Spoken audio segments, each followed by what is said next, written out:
And welcome back to another full-on edition of the Wrestler's Dozen. I'm Randy, Jim. and this one sucks. It's not as hard as a couple weeks ago when we did the managers one, because that one's tough to figure out rankings. This one I'm more worried about just for length and how different they are. We're doing the top dozen traditional Survivor Series matches, which there's a lot of them, and it's been going on since the start of Survivor Series in '87. They kind of got rid of it in the mid-'90s. Yeah. And then brought it back and kind of made it stale. But some of the matches are good, right? Yeah, they've got some good. I think the star power is what made them a little more better later on down the years. You got. I'm not a huge fan of the tag team matches just because there's so many bodies. So many people, yeah. So many bodies and names to try to watch. But I do like the fact that when you get to that match, when one person from the team is eliminated, the whole team is eliminated. You don't have that extra person there. The extra. To try to keep tabs on. I like that in Survivor Series matches. I hate that in Battle Royals. Yeah. I think both people should be eliminated. But anyways, for the most part, traditional Survivor Series matches, 5-on-5. Pin or submission, you're eliminated. Last team with anybody left over wins. If you've not ever seen a Survivor Series, that's what the match is for. It's always weird to watch because in your wrestling brain, you're like, well, he has 4 teammates on the outside. Why is he getting pinned 3 feet away and no one's kicking out? Yeah. Well, if they didn't, then the match would take 5 hours every time. So they kind of have to play with your logic a little bit. And that sometimes will throw you out of it, but let's just get right to it. 1987, Team Andre versus Team Hogan. And we'll just go through the teams. Team Andre, Andre the Giant, Butch Reed, King Kong Bundy, One Man Gang, and Rick Rude, who seems way out of place there. Yeah, for size-wise. Against Hulk Hogan, Bam Bam Bigelow, Don Morocco, Ken Patera, and Paul Orndorff. And the winner was Team Andre at 22 minutes, about even. And Meltzer gives it 3 3/4 stars. Not bad for a first try. No. I think the two team captains is what made that one worthwhile. Just you get that, and then you have also the supporting cast on each team: King Kong Bundy, Rick Rude, One Man Gang. Later on becomes big in his own right. You got Hogan with Bam Bam, Don Morocco, and Paul Orndorff. Period. Those guys right there. If you just did a 3-on-3 tag match, that would have been a star powered match. But for what it was for the first ever, Survivor Series match, I think it holds up.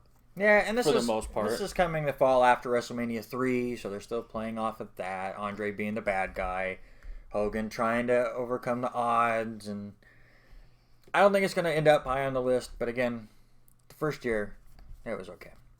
Let's go 1989, the Rude Brood, which was Rick Rude, Mr. Perfect, and the Rougeaus, versus the Rowdies, which is such a mouthful of a name. Roddy Piper, Jimmy Snuka, and the Bushwhackers. This goes 21 minutes and 27 seconds. The Rude Brood win it. Meltzer gives it 3 1/4. And I don't know about you, this match bored the piss out of me. Now, is that the first one that ever went 5-on-4? No, this is 4-on-4. Oh, the Rougeaus, okay, too. Yeah. Gotcha, okay. So this was the first one that ever broke the 5-on-5. I believe so. Unless there were others in '89 that we didn't watch that are on there. But it was boring. Yeah, there wasn't much. And actually, it seems like they go 4-on-4 for a while here. Yeah. Again, maybe trying to cut down on length, even though this goes about the same time. Right. I didn't like it. I wasn't a big fan. But it doesn't help that I'm not a Snuka fan. The Bushwhackers are fine. The Rougeaus are okay. Other than Mr. Perfect and Rick Rude, Piper was great on the mic. In the ring at '89, he wasn't the same. No. He still kind of kept that tough. Just the Piper-esque fighting qualities, but it just didn't hold up for the other actual wrestling abilities in the ring. This one, it makes the list because of one man. The match itself is shit. But this is the debut of The Undertaker in 1990, as he was part of the $1 Million Team along with Ted DiBiase, Greg Valentine, and Honky Tonk Man. as they took on Dusty Rhodes, Bret Hart, Jim Neidhart, and Coco Beware. It goes 13 minutes and 54 seconds. It gets 3.5 stars. And again, other than The Undertaker, this match was pointless. Yeah, you don't have a whole lot there. I mean, the star power was there. You've got the names, but it doesn't really hold up, and it doesn't make... In its place in history, it makes no sense, except for, like you said, The Undertaker being his big national debut. And I'm kind of disappointed that David's not here for this episode. He loves Survivor Series matches. I learned while watching like 30 of these that I don't really like Survivor Series matches as much. At least early on. I think they got the formula down a little bit more. Put a more thought, I think, in the tag teams. To put The Undertaker with Ted DiBiase and the Honky Tonk, that's weird. I think the only reason why The Undertaker fits in that point was he was managed by Brother Love, I think, at that point still. And so Brother Love probably, if you went story-wise, you got Ted DiBiase would have paid off Brother Love to bring in a ringer. It's not as weird as the year Undertaker teamed with like Lex Luger and the Steiner brothers, because they were all about patriots, and he had the old American flag under his coat. That was worse. Just Survivor Series, man. 1995. This one to me is interesting. They didn't really have team names for this one, but I called Team Shawn Michaels versus Team Razor Ramon. It was Shawn Michaels, Ahmed Johnson, Psycho Sid, and the British Bulldog versus Dean Douglas, Owen Hart, Razor Ramon, and Yokozuna. And if that sounds weird to you, it's because they took two faces and two heels and made them a team. It wasn't even like, okay, faces versus heels. So it added a nice element as Team Shawn Michaels wins 27 minutes, 24 seconds, gets 3.5 stars. Of teammates really fighting, and you get all those, I'm tagging myself in and we're going in. So at least it added a different element to it. For me, this was the first one that they could have actually had a turn on the team, and they never did that. It was because you see that later on in the years. You have that one person that ends up having a feud with somebody else. They'll hit him with a finisher, walk out on the team, they'll get a count out. This person will get pinned, and you're down, and that's how most of the matches end up finishing out. Whoever walks out, the other team tends to win.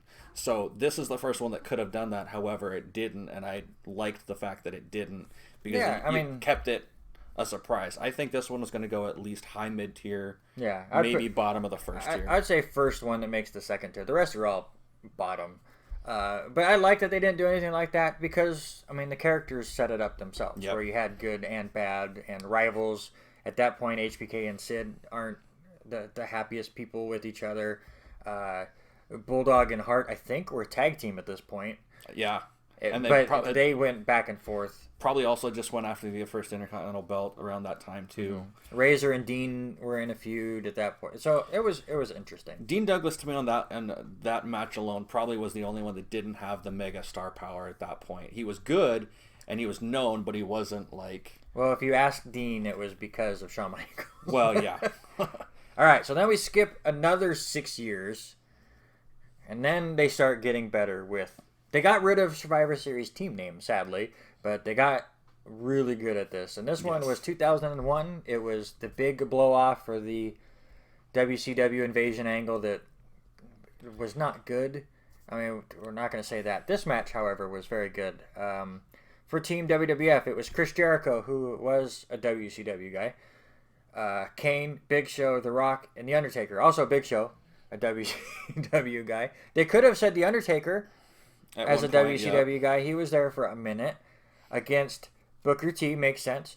RVD makes sense because ECW is part of it. Yep. Steve Austin, could have gone any one of those three. I know a lot of people, they made the WWF guy part of WCW. He was in WCW for a long time. He was in ECW as well. Yeah, so that makes sense. Shane McMahon? No, not at all. And Kurt Angle? No.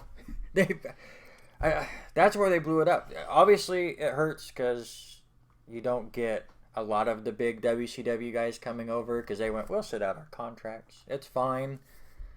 But I think that just having Jericho on WCW would have made more sense. Yeah. I think if you'd switched him with Kurt Angle, it would have made a lot more sense. Yeah, absolutely. Team WWF wins this one at 44 minutes and 56 seconds. It gets 4.5 stars. This one was so good. Yeah, just because you had that, it was Team Alliance versus Team WWF. WCW being WWF's rival at the time. It was like the match of all matches that people wanted to see for the longest time. We wanted to see, and as much as I hate this, Booker T is a fantastic wrestler, but he's no Rock. He tried with the bookend. He tried, yep. He very tried to bookend it, but it didn't work.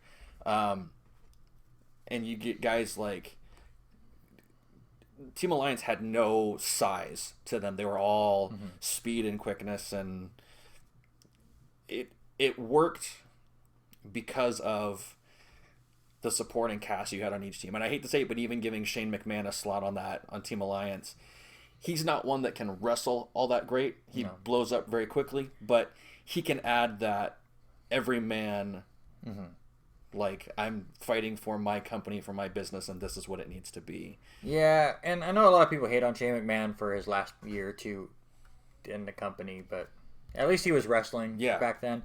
The one thing, obviously, it wasn't the cleanest of finishes. People turned on people, and if I remember right, Kurt Angle made the save for WWF, which the booking-wise was terrible. Match was really good. Top tier.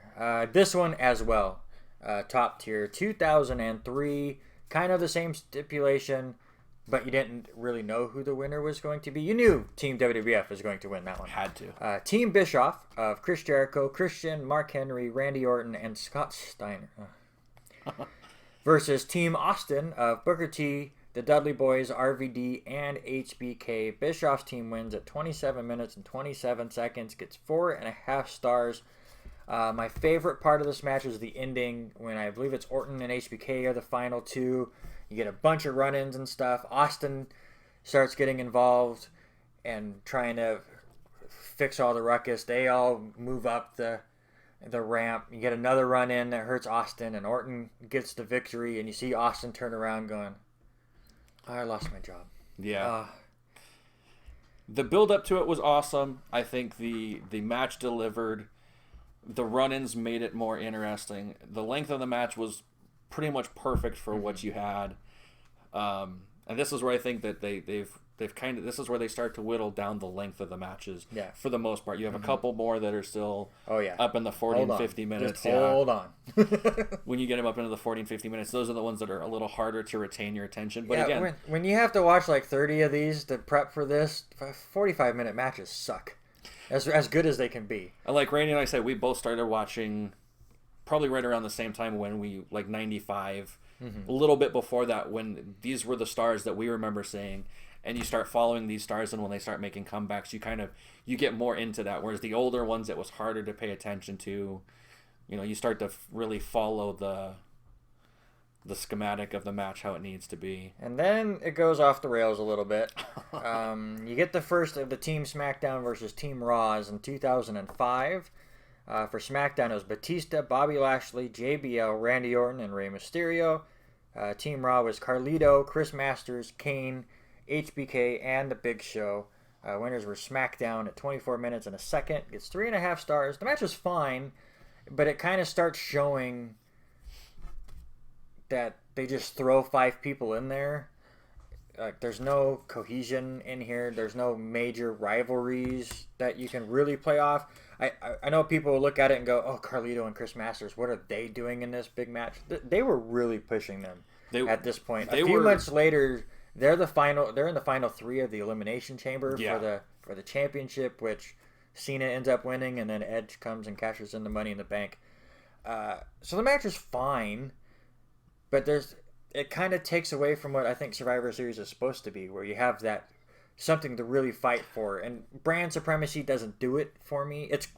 It would be cool if it hasn't been watered down so much, and then when you have a team, you should have people that connect in some way. Well, to an extent, I could see the connection between like Batista and Ray. They had that connection then. Yeah. Carlito and Chris Masters, they were actually friends at the moment in the storyline. So, I mean, you've got those two that were running together. Because, like you said, then you get to that Elimination Chamber and you've got Carlito turns on Chris Masters to end up getting beat by Cena. Yeah. So, you've got that little collection there. And then I think at this point in time, they're not really looking for cohesion. They're looking for the top stars to represent the brand, which makes sense to an extent. But like we said, the brand dominant supremacy doesn't do anything for us at this point. And it's going to get really confusing to rank these because we're going to have a lot of Team SmackDown versus Team Raws. There's just sucks. Yeah. All right, 2007. This is the one that we watched that ended up being a handicap match. I'm blanking on the guy who was taken out of the match. And he comes in at some point. I'm losing it. 2007, Team Triple H, which was, of course, Triple H, Jeff Hardy, Rey Mysterio, and Kane, and the fifth person that I can't think of, versus Team Umaga, which was Umaga, Big Daddy V of all people, Finley, MVP, and Mr. Kennedy. Team Triple H wins it 22 minutes and 16 seconds. 3.25 stars. Meh. Yeah, I mean, again, you've got certain star power on each side. Obviously, Team Triple H is loaded more with the star power. I think that's probably why they gave them the win. But you do have a lot of hellacious sporting cast. You got Umaga, Finley, MVP was even pretty solid, and Mr. Kennedy, this was his big blow-up year. Mm-hmm. So, I mean, again, as far as like the match, meh. But when you look at star power, it fits a little bit. Definitely, I would say bottom tier, if not off the list completely. Yeah, I agree. Point. Let's just move on. 2008, Team Orton, which was Orton, Rhodes, Mark Henry, Shelton Benjamin, and William Regal, take on Team Batista, which was Batista, CM Punk, Kofi Kingston, Matt Hardy, and R-Truth. Team Orton wins at 16 minutes and 13 seconds and gets 3.25 stars. What I like about this one, at least, is you did get the rivalries in there. It was Kofi and Shelton, I think, were feuding at the time. CM Punk and Regal were feuding at the time. Obviously, Orton and Batista. Matt Hardy was feuding with somebody. Cody Rhodes probably. I don't know. I'm making some things up there, but at least there was some. Yeah, it made sense. Kind of unforgettable, or kind of forgettable, excuse me. Which sadly is a lot of these. They follow down the same formula. So they're so hard to rank, I think. Yeah. This one, like we said, this is where you start getting more into that. They're not picking it for necessarily the rivalries, even though you can pinpoint some of those in here. You do have more of the star power and like the supporting cast coming in to fill it out. But, I mean, this one, again, kind of forgettable. It's just kind of gets lost. Our bottom of this tier are going to be really hard to rank. I'm just going to let you know. We'll put that second tier for now. I think it's better than the original one. Yeah. This one, however, has one moment in it that I absolutely loved. 2010, it was Team Rey Mysterio, which was Mysterio, Chris Masters, who was a good guy for some reason. I think he had come down from the steroid stuff, and he always looked weird then because his neck looked super long. Kofi Kingston, MVP, and The Big Show versus Team Del Rio, which is Alberto Del Rio, Cody Rhodes, Drew McIntyre, Jack Swagger, Tyler Rex, which if you don't know who that is, that's fine. Neither did I when I watched this match. This was one of the years that I'd fallen out, so. Team Mysterio gets the win at 18 minutes and 12 seconds, 3.25 stars. And the moment I was talking about is Alberto Del Rio gets tagged in, and Big Show's down on his hands and knees, and Alberto just comes up and slaps him on top of the head. And now, of course, that gets the Big Show up, and he stares him down, and Alberto's like, no, it's fine. Here, Drew, tag me. And Drew goes, no. you did that. Nope. You pissed off the beast. It's all you. So again, it kind of shows that the teams weren't even super teams, but match was fine. Yeah, pretty held up. You've got basically the high flyers minus Big Show on one side, and then you've got the heels essentially on the other side. There weren't really any big good guys on Team Del Rio as it is. So this again makes sense. You could have easily set up those feuds down the road. Also, can I just make a decree and a plea? It's not just this match, but for most of these, can we please just have the team captain music play and everyone walk out? I got to the point where I was just skipping 15 minutes to get through the entrances of these people. 2013, I called this the Tag Team Survivor Series plus Rey Mysterio. because it was the Shield, it was all three members of the Shield and the Real Americans taking on the Usos, Cody Rhodes and Goldust, and Rey Mysterio. Shield and Real Americans win at 23 minutes and 22 seconds, gets 3.5 stars, and this was that first time where you could tell Roman Reigns was the golden child, as he got a big push here. I enjoyed this one more than I think I should have, but again, you have some really good tag teams in there. Yeah, and I think this is where this wasn't the first tag team Survivor Series, but I think this was one of the first ones out of the 30 that we had to watch or so that really stands out as far as like the team cohesions and them actually using the tag team finishers. You get those, and then again, like you said, you just got random Rey Mysterio, but as far as storyline, it wasn't random because obviously he and the Shield were having their issues. Yeah. So the storyline made sense. It wasn't really a tag team Survivor Series. They had no team names, so that's what I gave them. Top tier, middle tier. Where do you think? I would say middle tier with that one, if not bottom of the first tier. Okay. So I mean, again, it's going to take. Well, us a again, minute. these two that we've talked about, the Alliance one and the Bischoff Austin one. I mean, they're such in a league of their own compared to some of these. Until this one. Yep. This one makes it to 2014 Team Cena versus Team Authority, which again shows that the Survivor Series match works perfectly when you have something big on the line. This one was if Team Cena lost, they were all getting fired. If Team Authority lost, they were no longer the Authority. We won't talk about the storylines after and how they screwed them up. But just look at this list of everyone that they were going to push. This was like going back in 2014 and just going, okay, this is the big change, right? We've had the same guys over and over and over, right? This is the time when they're going to push these new stars. Yep. All right, Team Cena, Dolph Ziggler. That didn't work out that well. I mean, he was fantastic in this match and was pushed to the moon, but... Well, this was after his championship run, though, wasn't it? But those were barely pushed anyways. Ryback. Ryback's going to get pushed to... No. Not this time, no. Sorry. Eric Rowan. No. He's getting it now, but I don't think as much as he needs to. No. And then Big Show. Well, he's new. And John Cena. They were taking on Team Authority, which was, of course, Kane, Mark Henry, Luke Harper, who has done nothing. Seth Rollins got the big push, and Rusev, poor Ruru with the worst storyline of the year this year. Yes. This goes 43 minutes and 7 seconds. Team Cena wins at 4.5 stars.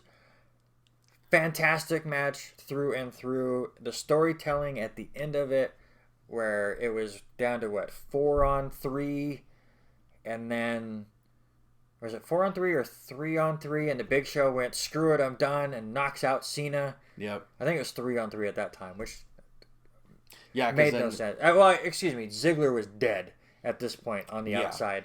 So it was Show's looking at a beat-up Cena and himself versus, I want to say it was Luke Harper, Kane, and Seth Rollins going, well, screw this. I'm going to try to save my job. Knocks out Cena, shakes hands with Triple H, so all of a sudden it's 3-on-1.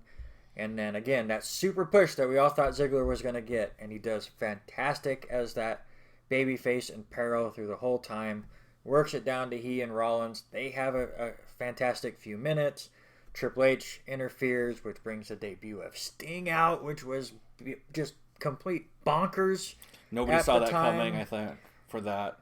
So good. Again, forget about the missed opportunities of pushes and stuff. This match is awesome. Yeah. Again, you have the star power. You have the people that should have gotten the push that didn't. But you look at just the actual wrestling and the storytelling in the match itself. Fantastic. Again, Sting at the end, one of my favorites as a child. Seeing that moment just blows your absolute brains to the wall. So the storytelling to this match, through and through, fantastic. Definitely up there with the other absolutely. Other two we discussed already. All right.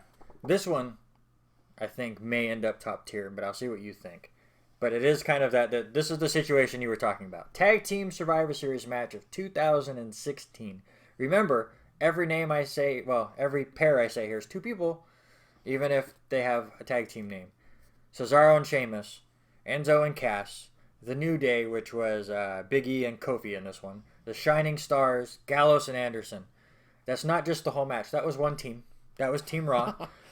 Team SmackDown, American Alpha, Breezango, Slater and Rhino, the Hype Bros, and the Usos. This goes 18 minutes and 52 seconds, 4.25 stars.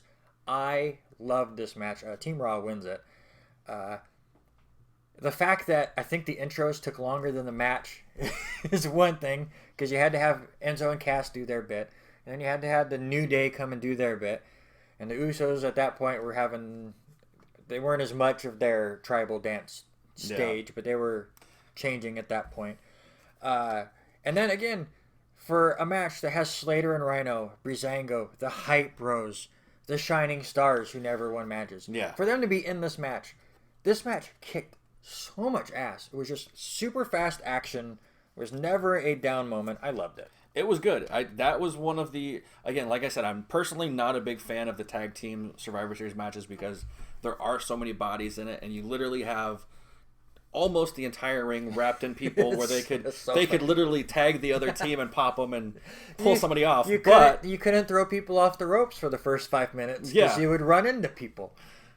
But again, like you said, for having those such bottom tier tag teams in this match shows that I think they just needed to fill the slots, because at this point, again, you had so many tag teams, but you didn't have so many tag teams per show. Yeah. And so this was all of the tag teams. Basically, yeah, at this time, this was all the tag teams. And for it to be as short as it was for that many bodies, I think it worked out perfectly. You had eliminations probably every 2 to 3 minutes. There were times where it was elimination after elimination after elimination. And it wasn't even, if I remember right, you had some of the big guns. I want to say the New Day were eliminated pretty quick. Yeah. So, but I think then at that time, though, too, they weren't as, I mean, they're big, but they weren't, this was right around the first initiation of the New Day, I want to say. No, they were around for a little bit. But definitely not that big blow up they had in 2018 and stuff. It wasn't to the point where the New Day and the Usos had faced 40 times. Those are some of my favorite matches as well. I agree. Just to put that out there. And then let's finish with the other one in 2016. Team SmackDown, which was AJ Styles, Bray Wyatt, Dean Ambrose, Randy Orton, and Shane McMahon with Ellsworth, I couldn't think of his name for a minute, the Chinless Wonder as their team mascot, versus Team Raw, which was Strowman, Jericho, Owens, Reigns, and Rollins. Goes 52 minutes and 48 seconds. Gets 4.5 stars. This match is very, very good. Has some great moments in it. This is the one where Shane McMahon gets knocked out. Goes for the coast to coast, and Roman Reigns speared him out of his body. Where he bounces his head pretty good. Has the moment where Kevin Owens is yelling, I want to say AJ Styles, about how Jericho's his best friend. He has no friends and stuff. And they're giving each other hugs and all of that. Has the reformation of the Shield at one point where they decide, who was it? Was it Randy Orton that they triple power bombed through a table, even though Dean Ambrose was on their team? Because I think Ambrose and Orton at that time were feuding. I think so, yeah. So they had a lot of stuff going on in this match. But it was so long. Yeah. This is where they started. I mean, if you can keep it the match 30 minutes or less, I think it's going to be a good, solid story bookend telling to the match itself. You're not overexerting the wrestlers. You're not stretching it out. You're not trying to fill time. You're not trying to... I mean, you can build feuds in 30 minutes easily between these two teams if there's not... And again, this is where you could easily have that one person on the team turn on another person, and it sets up a feud for down the road or whatever. But I think it works. But this match was just too damn long. Yeah, and I guess that shows why you have some of the Survivor Series matches that have... Why is he in that match? Well, you got to have somebody get knocked out pretty quick. Yeah, you can put him off to the side real quick. All right, so we went through all of those, and there's a lot of names and a lot of things. We have 13 that we eliminated We one. already eliminated one. The 1989 Rude Brood versus Rowdy's Rowdies. Just not good. We need to eliminate one more, and I nominate the first one. Team Andre and Yeah, Hogan. I think that one easily you have the star power, but I think you could get rid of that as well. It didn't. I mean, for being the inaugural one, I think it holds its place in history, but not on our list. Yeah, absolutely. So we have to decide between $1 Million Team and Dream Team over Triple H and Team Umaga. Which one finishes 12th? Which one finishes 11th? I have my idea. What about you? I'm saying give Triple H and Umaga 11, $1 Million Dream Team 12. Why is that? Just because, again, you've got the fact that they go in 4-on-5. We can't, for the life of us, remember who that fifth so man hard. is. I'm sorry. I might edit the name under there every time we can't think of it. That's a lot of work, though. Quick little flash of who it was. But that match there alone, the star power, I think, outweighs the other one. Other than the fact that The Undertaker was there, now that I'm seeing that. No, that just clicks with me now. Actually, but that's why I agree with you. Okay. Because other than The Undertaker debuting, that match is garbage. Yeah. Plain and simple. It's a very generic Survivor Series match.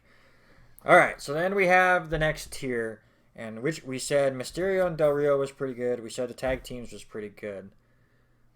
Yeah, so out of these three then. So we have Team Shawn Michaels versus Team Razor Ramon, and then we have Team SmackDown and Team Raw from 2005, and then Team Orton and Team Batista. Those are our next three, I think. I really liked this one. The Shawn Michaels and Razor one, I think that should be the top. I will let you rank these two between SmackDown and Raw and Orton and Batista. Well, I was going to say, I think that one obviously needs to go top for sure. I agree with you on that one, 95. I